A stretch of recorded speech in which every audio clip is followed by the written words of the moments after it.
เมื่อคืนบอกว่าจะนอนที่นี่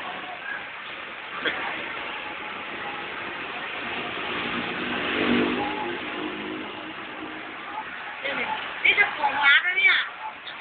ร้านจริงเหรอ จริง ร้านจริง ข้าวแกงเนี่ย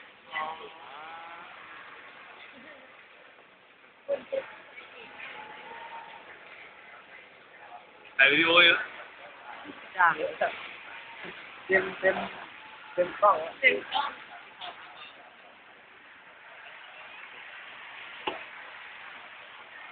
ป่ะคนนี้สวยต้องถ่ายนานอันนี้ด้วย สวยจริงหรือเปล่า ได้ โอ้สวยจนเมียเขาล็อก นะ